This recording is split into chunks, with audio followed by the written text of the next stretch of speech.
Sir, what is 30A? 30A Bharat के संविधान में एक ऐसी धारा है,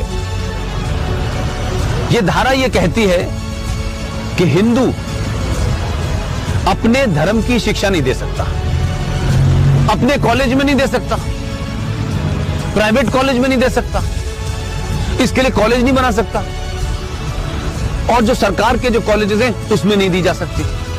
लेकिन एक धारा है 30, वो 30 धारा मुसलमानों को इस बात की इजाजत देती है कि वो अपनी मजहब की शिक्षा के लिए कॉलेज खोल सकते हैं, वो मदरसे चला सकते हैं, क्रिश्चियन अपने मदरसे चला सकते हैं, स्कूल इंस्टीट्यूशन चला सकते हैं जहां वो अपने मजहब की शिक्षा दे सकते हैं। मेरा सवाल यह है, क्या संविधान के निर्माताओं को इस बात का बोध नहीं था कि सिम्मी जी, अगर आप अपने धर्म की शिक्षा आपको नहीं मिलेगी तो आप में संस्कार कहां से आएंगे, आप में फेथ कहां से आएगा, आप वेद क्या हैं, पुराण क्या है, कैसे जानेंगे अगर आपसे कहा जाए आपको यह नहीं पढ़ना है।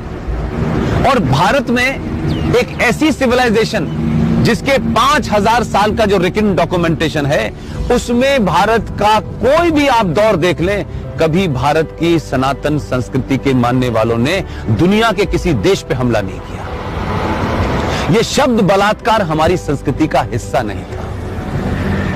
ये घूंघट इसलिए नहीं था कि हमारे यहां था, हमको गलत नैरेटिव दिया गया।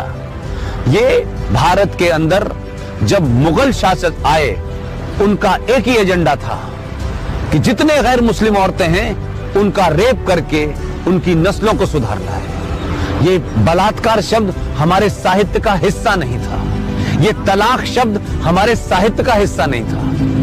हमारी परंपरा और संस्कृति में 7 फेरे जीवन भर के लिए जाते हैं। इस्लाम में शादी is a contract between 2 people, it's a business.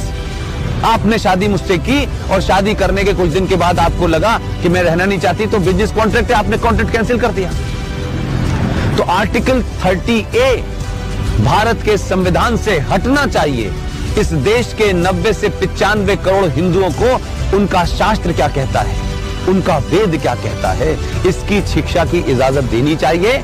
और मंदिरों के ऊपर जो हिंदू पैसा चढ़ाते हैं, यह भी एक लॉ है जो नहीं पता देश को। भारत के जितने भी मंदिर हैं उस पे जो पैसा चढ़ता है वो सरकार के खजाने में चला जाता है। और भारत के मजारों के ऊपर जो पैसा चढ़ता है, जो गुरुद्वारों में पैसा चढ़ता है, वो सारा का सारा पैसा उस धर्म के मानने वालों के पास चला जाता है। सिर्फ भारत के हिंदुओं का पैसा जो आप अयप्पा पे चढ़ाती हैं, जो महाकाल पे चढ़ाती हैं, जो वैष्णो देवी पे चढ़ाती हैं, वो पैसा सरकार ले लेती है। तो अगर भारत के मंदिरों पे चढ़ने वाले पैसे से भारत के लोग, हिंदू लोग, सनातनी लोग अपने विश्वविद्यालय खोलना चाहें कि हम सनातन के बारे में बताएंगे, पुराणों को पढ़ाएंगे, तो उसकी भी छूट नहीं है। ये संविधान में 2 धाराएं एंटी हिंदू हैं, इनको समाप्त होना चाहिए। और मैंने कल भी घोषणा की है कि अगले 2 साल में इसके खिलाफ भी मैं